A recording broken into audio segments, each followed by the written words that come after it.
It all began with the package, a nondescript brown box left on my doorstep one chilly autumn morning, with no return address or name attached. I initially assumed it was a mix-up or some kind of delivery error. Inside was a single Polaroid photograph. The photo was of me, taken from behind as I walked home from work the night before. I stood frozen in my doorway, the crisp air biting at my skin. My first thought was someone at work playing a prank, but the eerie familiarity of the scene made my stomach churn. I lived alone in a quiet cul-de-sac, where even the most mundane event felt magnified by the silence. I scanned the empty street. Nothing. Shaking off the unease, I threw the photo in the trash and went about my day, convincing myself it was nothing serious. But later that night, as I lay in bed, a faint tapping sound echoed from the window. I froze, my breath hitching. My bedroom window faced my backyard, a fenced-in area that only I had access to. Gathering the courage, I crept to the window, pulling back the curtain just a fraction. A face stared back at me. It was a man, his features obscured by shadows, but his pale skin glowed faintly in the moonlight. His eyes locked onto mine, unblinking. He didn't move, didn't say a word. He just stood there, staring. I screamed. By the time I scrambled for my phone to call the police, he was gone. When the officers arrived, they found no evidence of an intruder. No footprints in the soft soil of my garden, no signs of tampering. They suggested it might have been a prank or my imagination, but it didn't feel imaginary. Over the next few weeks, the signs became impossible to ignore. Another Polaroid arrived. This time it was of me sitting at my desk at work. Then I noticed small things out of place. A chair moved slightly, a book I hadn't touched resting open on a random page. One night, I came home to find my living room light on. I was certain I'd turned it off that morning. I searched every inch of the house, clutching a kitchen knife, but found no one. That's when I installed cameras. For days, I watched the feeds obsessively. It was exhausting, but it gave me a semblance of control. Then, on the fourth night, I saw him again. At 2:13 a.m., the man appeared on the camera outside my front door. He didn't knock, didn't try to enter. He just stood there, staring into the camera, his face blank and unreadable. The sight of him so close, just inches from my home, sent a wave of nausea through me.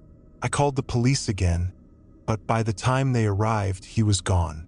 They told me to keep my doors locked and to call if anything escalates. It did. The next morning, I woke to find a message written on my bathroom mirror in red lipstick. "I like watching you sleep." My legs buckled beneath me.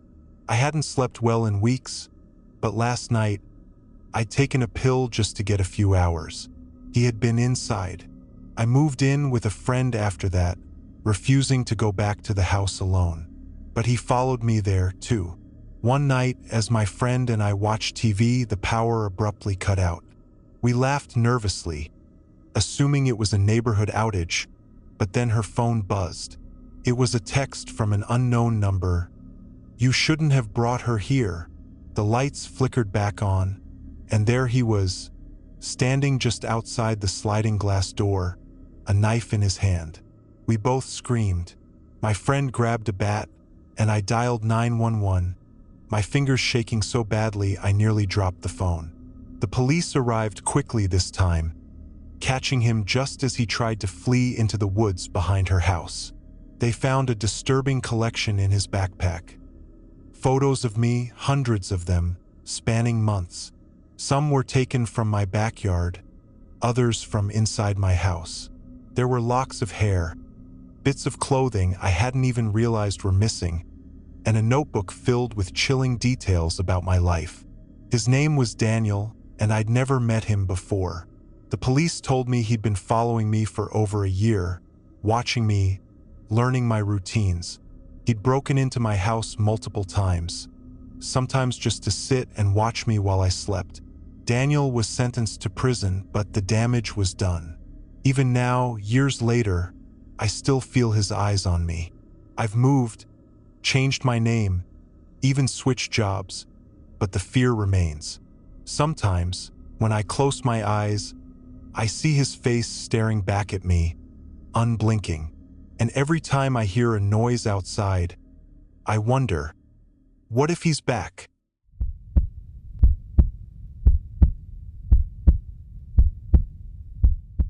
I never thought much about safety before. I was the kind of person who left my doors unlocked, my windows open on warm summer nights. Nothing bad ever happened in my small town. Everyone knew everyone, felt safe, secure, boring even. That all changed the day I noticed the man at the cafe. I was sitting by the window, sipping my usual latte and scrolling mindlessly through my phone. He was across the street, leaning against a lamppost. At first, I barely noticed him, but something about the way he was standing, so still, so deliberate, made me look again. He was staring directly at me. I glanced away, pretending I hadn't seen him, but my heart was already racing. When I looked back, he was gone. I chalked it up to paranoia. Maybe he wasn't even looking at me. Maybe he was waiting for someone or just zoning out. But over the next few days, I started seeing him everywhere. At the grocery store, at the park, standing across the street from my house. Always the same, silent, watching. I tried telling myself it was just a coincidence, but deep down, I knew it wasn't. There was something unsettling about the way he moved, or rather, the way he didn't move. He never spoke, never approached me, never did anything that could be reported.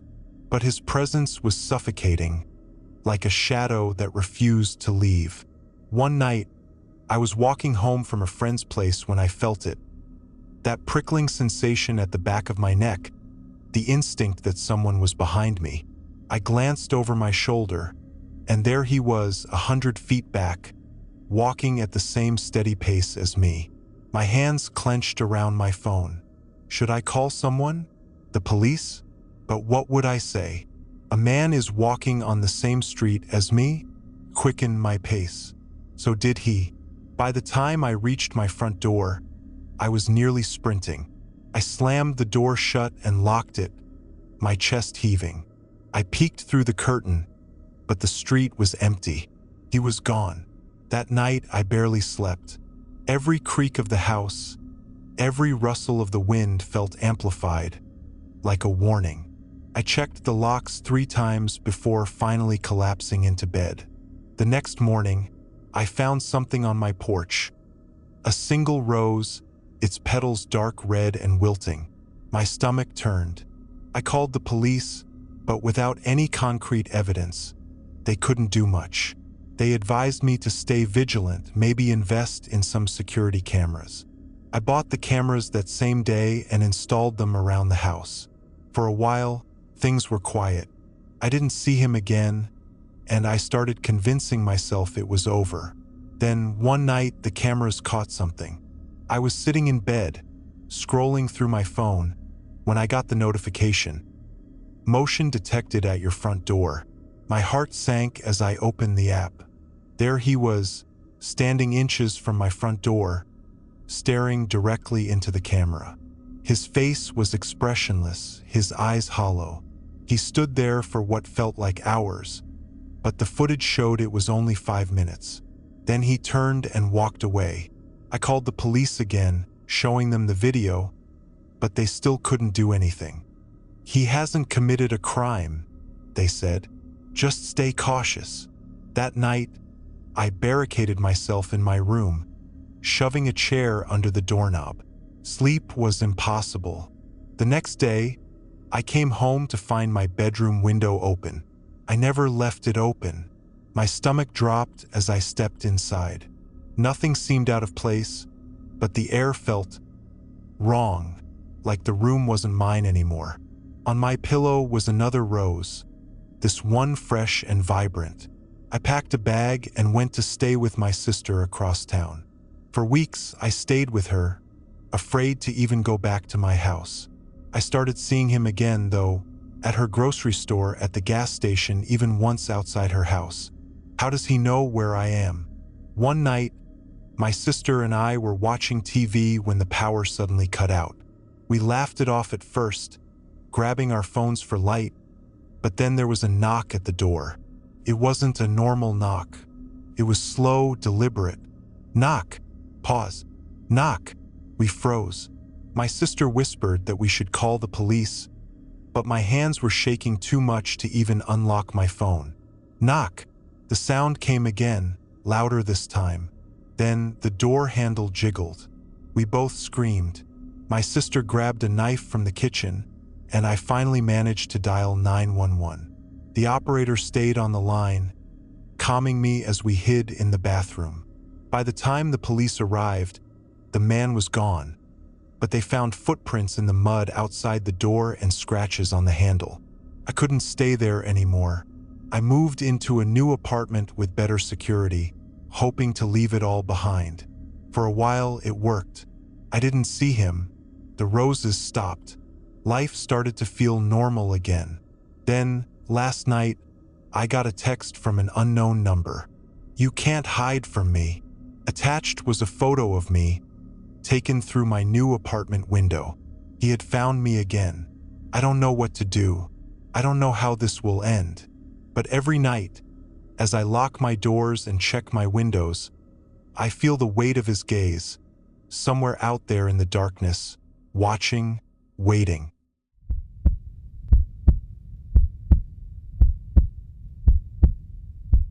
When I first moved into the apartment, I thought it was a steal.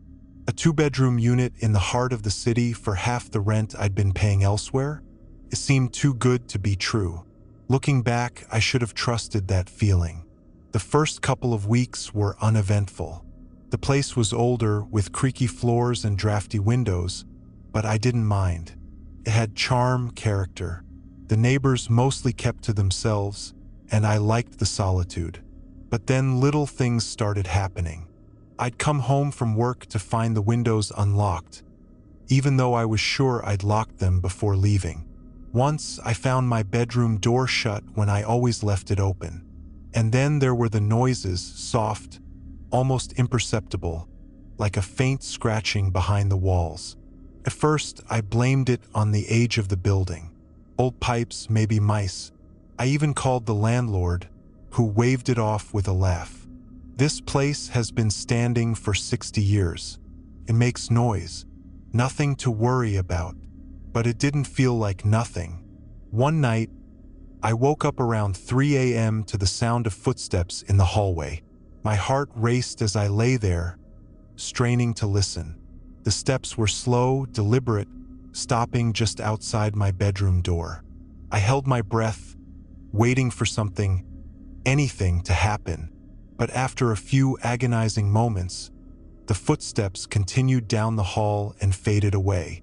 The next morning, I convinced myself it had been a dream, or maybe a neighbor in the hallway. The walls were thin, sounds carried. But then I found the note. It was on the kitchen counter, written on a torn piece of paper in jagged handwriting. "You're beautiful when you sleep." My blood ran cold.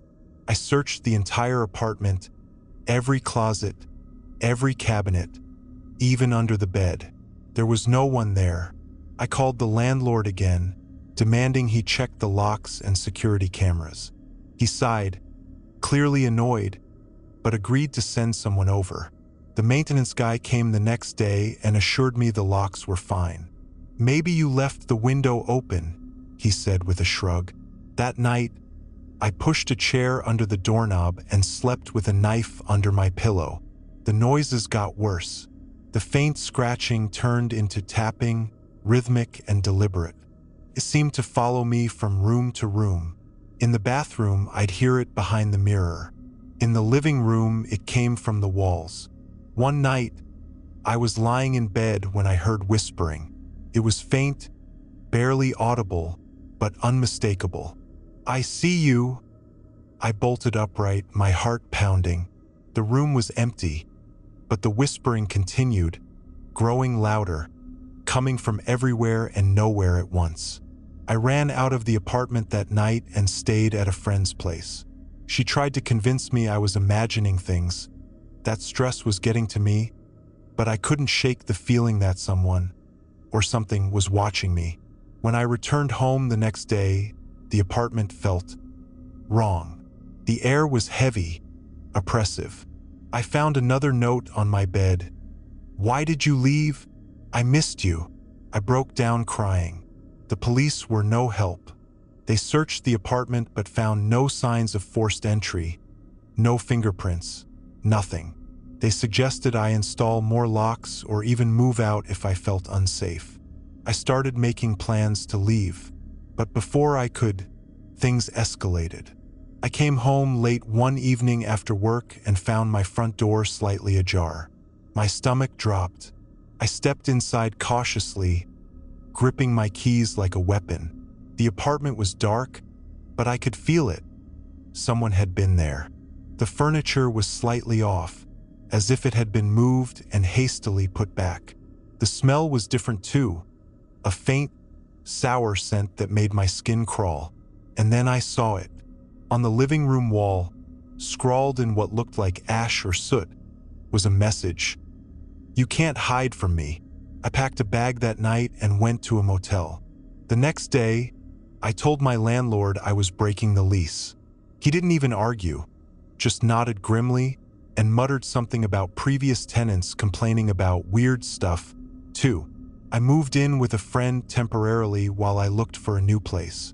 For a while, it seemed like everything was back to normal. The nightmares stopped, and I started to feel safe again. Then the letters started showing up. No return address, no postage, just plain envelopes slipped under the door. Inside were photographs of me, at work, at the grocery store, walking home. One night, I woke up to the sound of something tapping on the window. I lived on the third floor. When I pulled back the curtain, there was no one there. But written in the condensation on the glass was a single word: mine. I don't know how much longer I can take this. Wherever I go, he follows. The police don't believe me. My friends think I'm paranoid. But I know the truth. He's out there watching, waiting, and he's getting closer.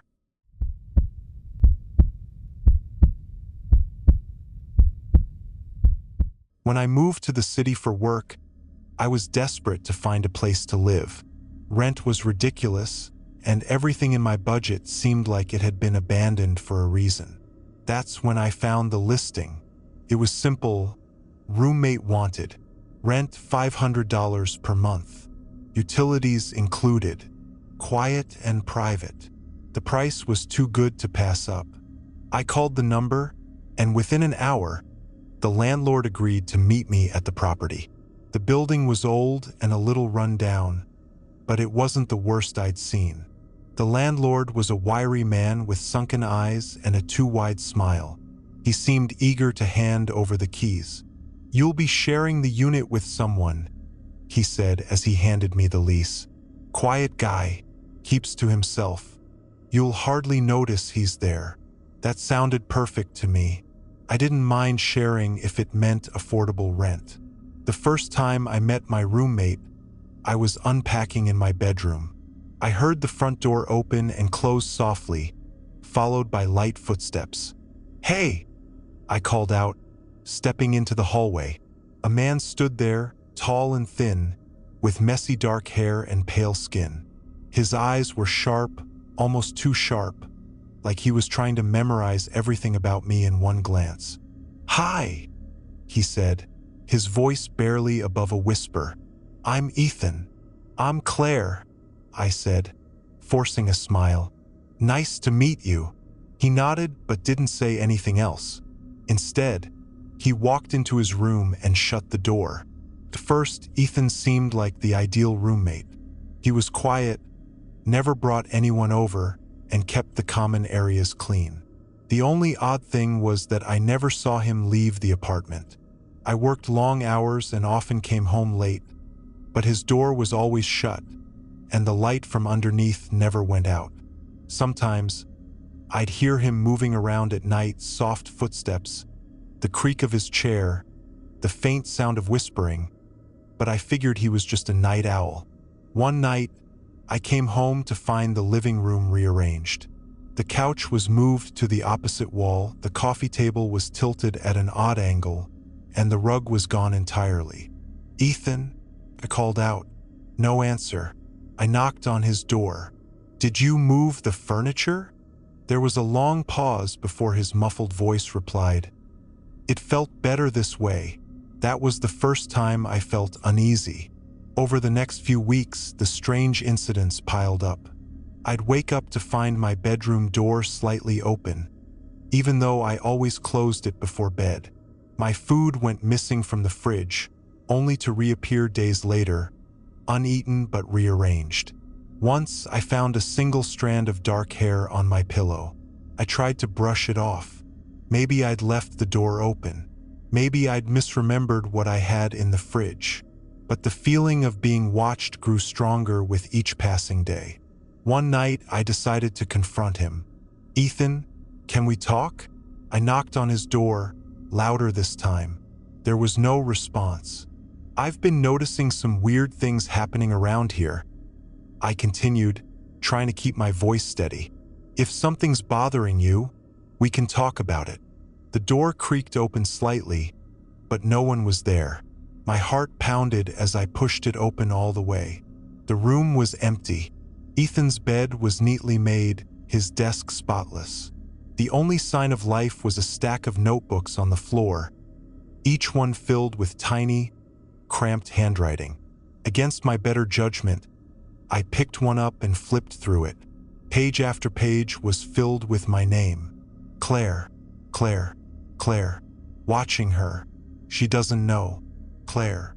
The notebook slipped from my hands.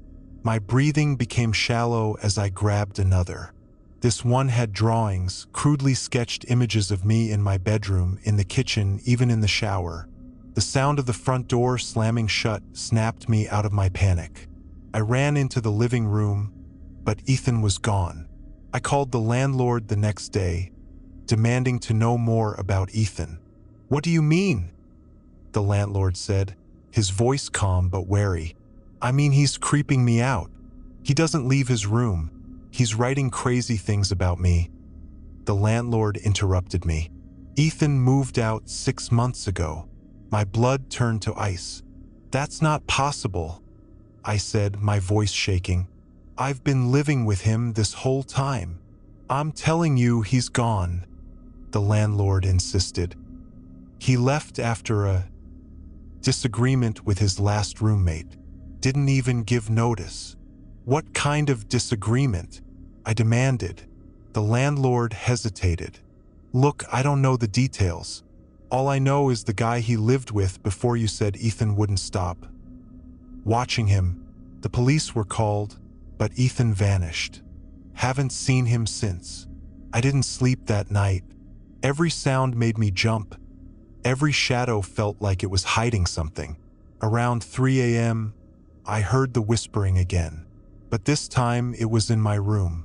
I froze, too afraid to turn around. "Claire!" The voice was soft, almost gentle, but it made my skin crawl. I spun around, but there was no one there. The next morning, I packed my things and left. I didn't care about breaking the lease or losing my deposit. I just wanted out. For weeks, I stayed with friends, crashing on their couches and trying to put the pieces together. But Ethan wasn't done with me. I started getting emails from an unknown address. They contained photos of me taken through windows, on the street, even inside my friends' apartments. The last message was a single line: "You can't escape me." I moved again, this time to a different state. I changed my number, deleted my social media, and stopped telling people where I lived. But sometimes, late at night, I hear the whispering again. And I know he's still out there, watching, waiting.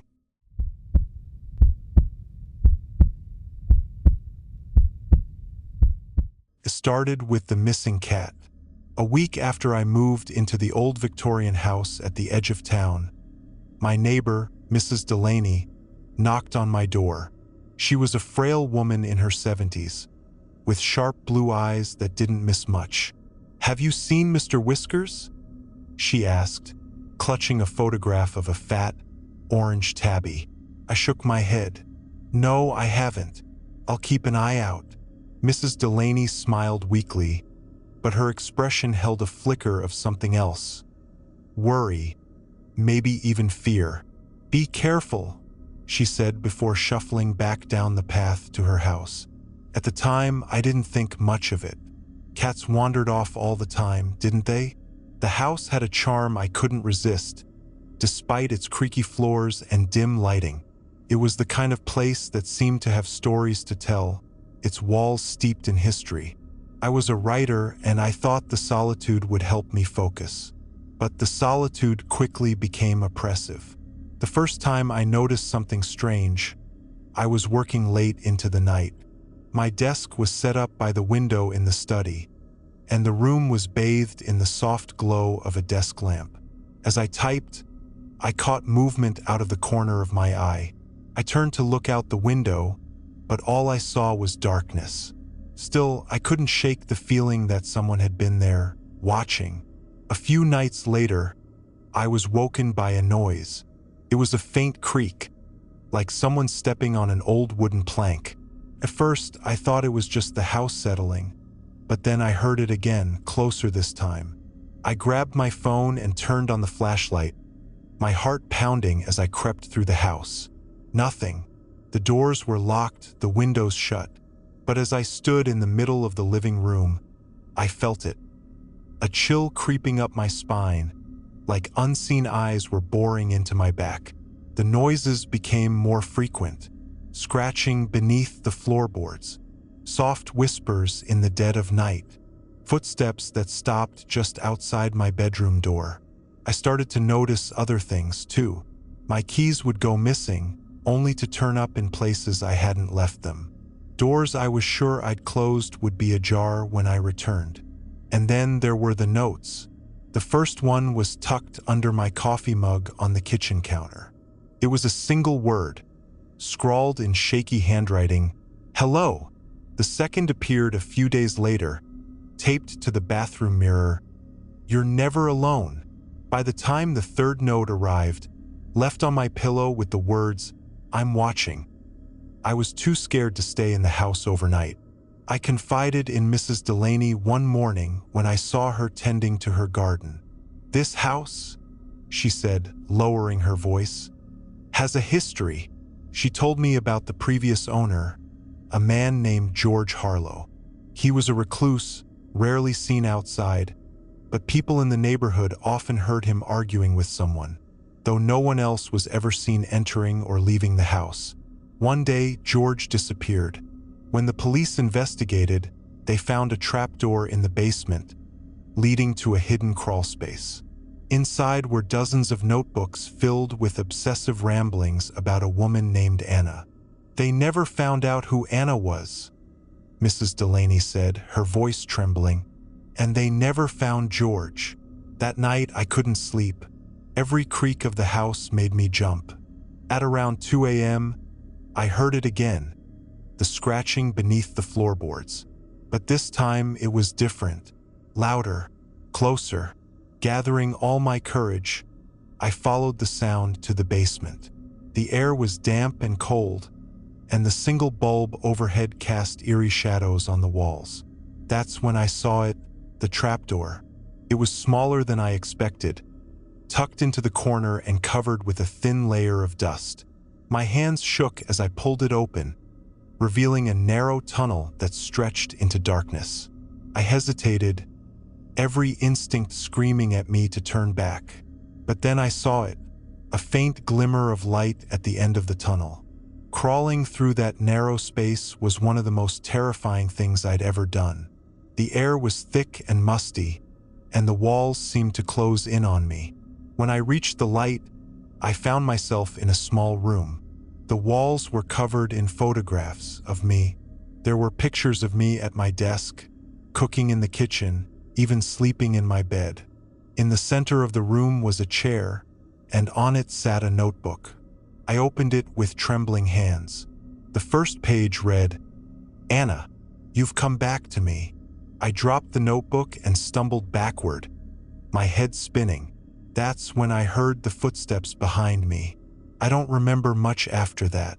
Just a figure emerging from the shadows, a raspy voice whispering, "You're mine now." I woke up in the hospital, bruised and shaken. The police said they found the room, but whoever had been living there was gone. I moved out of that house the same day I was discharged, leaving everything behind. But even now, in my new apartment, I can't shake the feeling that I'm still being watched. Sometimes I find notes slipped under my door, and last night, I woke up to the sound of scratching beneath the floorboards.